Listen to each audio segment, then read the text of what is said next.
देश में चुनाव है और जिन मुद्दों पर हंगामा है उसमें सबसे ऊपर है संविधान, और संविधान में छेड़छाड़ के आरोपों के साथ आरक्षण से छेड़छाड़ का आरोप।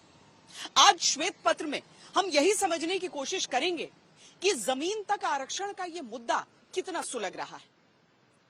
चाहे जातीय जनगणना की बात हो, मुस्लिम आरक्षण का मुद्दा हो या फिर ओबीसी आरक्षण की मांग, इन सारी चीजों के बीच संविधान।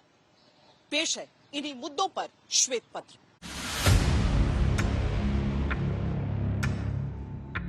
संविधान मेरे लिए मेरा धर्म ग्रंथ है, मेरी सरकार चलाने के लिए मेरा धर्म ग्रंथ है। जो संविधान है, प्रधानमंत्री जी, बीजेपी के नेता, आरएसएस के लोग खत्म करना चाहते हैं। जो भी कोशिश करेगा संविधान को बदलने के लिए, देश की गरीब, पिछड़ी और दलित जनता आंख निकाल लगेगी। लड़ाई वोटों की, हथियार आरक्षण का और ढाल संविधान की। सत्ता पक्ष और विपक्ष के बीच नीति से नियत तक जंग आर पार की छिड़ी है। आरक्षण के मुद्दे पर भीषण तकरार। भारी बहुमत लेने का, संविधान बदलने का ही उनका इरादा है। आरक्षण को ना हम हटाएंगे, ना कांग्रेस पार्टी को हटाने देंगे। तो सोचिए, अगर वो आरक्षण नहीं खत्म करना चाहते तो आखिरकार प्राइवेट के रास्ते पे क्यों जा रहे हैं? पिछड़ा, अति पिछड़ा, दलित, महादलित, इनका आरक्षण छीनकर धर्म के नाम पर आरक्षण करना चाहते हैं। विकास की गारंटियों के बाद आरक्षण पर चुनौतियां हैं। मैं सरदार साहब की भूमि से शाही परिवार के शाहजादों को चुनौती देता हूं। मैं सरदार साहब की भूमि से पूरी कांग्रेस को और उनके चट्टे पट्टों को चुनौती देता हूं। मैं उनकी पूरी इकोसिस्टम को चुनौती देता हूं। और मेरी 3 चुनौतियां हैं।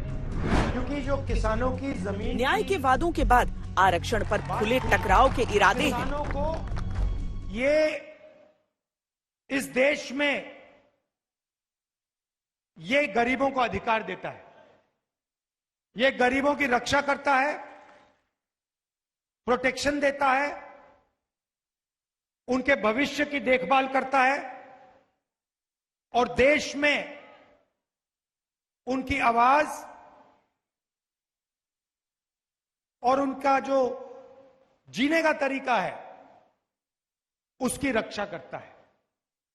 बीजेपी चाहती है कि इसे फाड़ के फेंक दिया जाए। जातियों के आरक्षण में धर्म के मुद्दे पर छिड़ा रण है।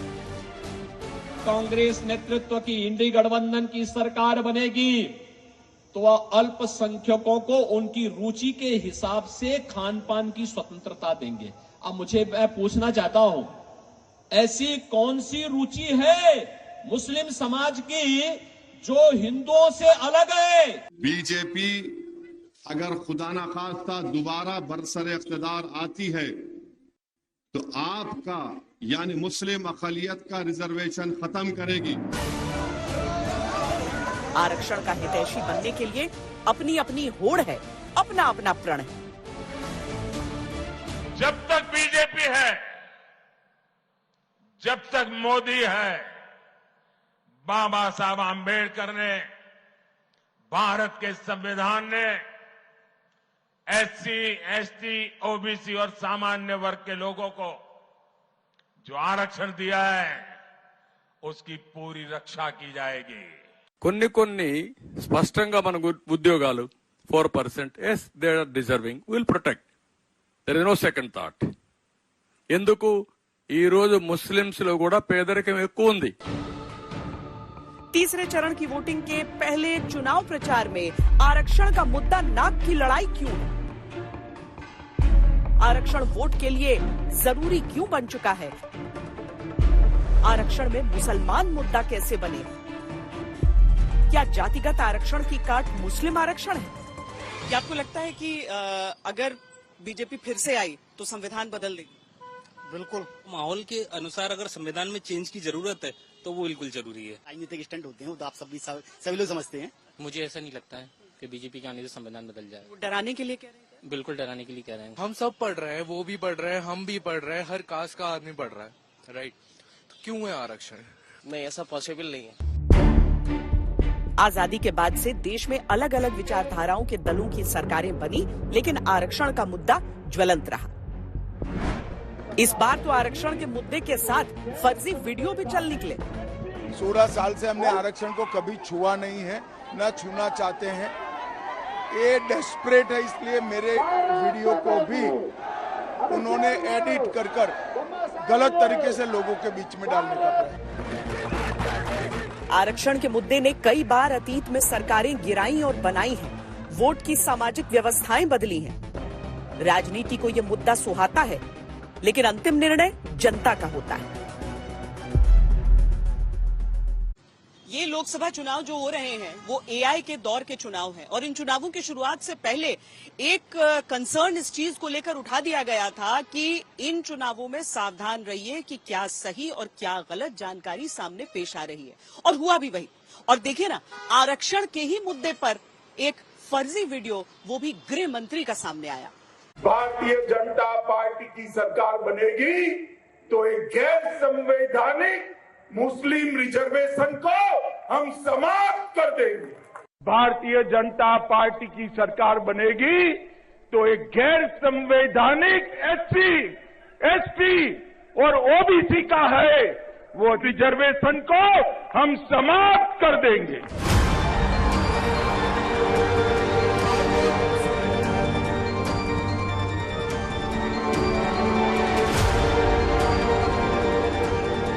चुनाव प्रचार के जिस चरण में आरक्षण को लेकर सबसे भीषण जंग छिड़ी है, तब इसी मुद्दे पर गृह मंत्री का ओबीसी आरक्षण पर फर्जी वीडियो आया तो बीजेपी में हड़कंप मच गया।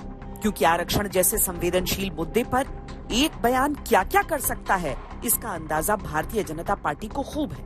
2015 के बिहार विधानसभा चुनाव में बीजेपी की महागठबंधन के सामने हार हुई थी। लालू और नीतीश ने तब साथ मिलकर चुनाव लड़ा था। बीजेपी ने जब हार की समीक्षा की तो कई कारणों में बड़ा कारण आरक्षण मुद्दे पर संघ प्रमुख मोहन भागवत के दिए बयान को माना गया। बिहार को वैसे भी जातिगत राजनीति का सबसे बड़ा दुर्ग माना जाता है और मंडल राजनीति का केंद्र भी। चुनावों से कुछ दिन पहले संघ प्रमुख मोहन भागवत ने आरएसएस के मुखपत्र ऑर्गेनाइजर को दिए इंटरव्यू में आरक्षण के मुद्दे पर अपनी राय रखी थी। आरक्षण पर दिए उस बयान ने बिहार की राजनीति में भूकंप ला दिया। महागठबंधन ने इसे आरक्षण छीनने की मंशा बताते हुए बीजेपी को तब घेर लिया था। बीजेपी का जो अध्यक्ष है आरएसएस का मोहन भागवत, ये बोल रहा कि रिजर्वेशन को खत्म किया जाए। मैंने रिजर्वेशन करा कि कैंसिल कर दो, खत्म। बाबा का दिया हुआ रिजर्वेशन कोई माइकल लाल कैंसिल नहीं कर सकता। स्पष्ट है कि जो कुछ भी आरएसएस प्रमुख ने कहा है वह भारतीय जनता पार्टी के विचारों को प्रकट करता है और भारतीय जनता पार्टी का जो असली चेहरा है अब लोगों के सामने आ गया। नीतीश कुमार जिंदाबाद। महागठबंधन के सामने बीजेपी हार गई। संघ प्रमुख का बयान काफी दिनों तक बीजेपी पर आरक्षण विरोधी होने के आरोप के साथ गूंजता रहा।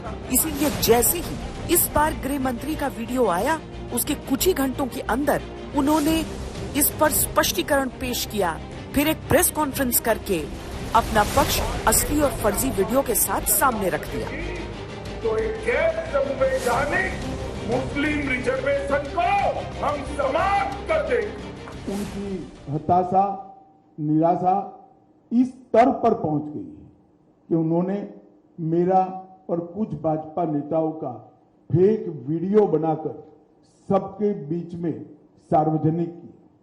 मुख्यमंत्री, प्रदेश अध्यक्ष, इस कक्षा के व्यक्तियों ने भी इस फेक वीडियो को फॉरवर्ड करने का काम किया। अब स्पष्ट हो चुका है। सौभाग्य से मैं जो बोला था उसका भी रिकॉर्डिंग हुआ था, तो वो रिकॉर्ड हमने सबके सामने रखा। दूध का दूध, पानी का पानी हो गया और आज कांग्रेस पार्टी के प्रमुख नेता क्रिमिनल ऑफेंस को फेस कर रहे हैं। प्रधानमंत्री मोदी से लेकर संघ प्रमुख तक को इस मुद्दे पर अपना स्टैंड स्पष्ट करना पड़ा।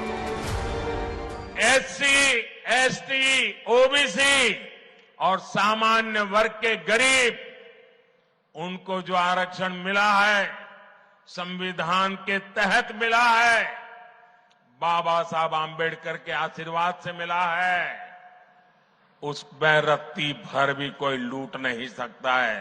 जब से आरक्षण आया है तब से संविधान सम्मत सारे आरक्षण को संघ पूर्ण समर्थन देता है और संघ ये कहता है कि आरक्षण जिनके लिए है उनको जब तक आवश्यक लगेगा या सामाजिक कारणों से दिया गया है, वो भेदभाव जब तक है तब तक ये आरक्षण जारी रहना चाहिए।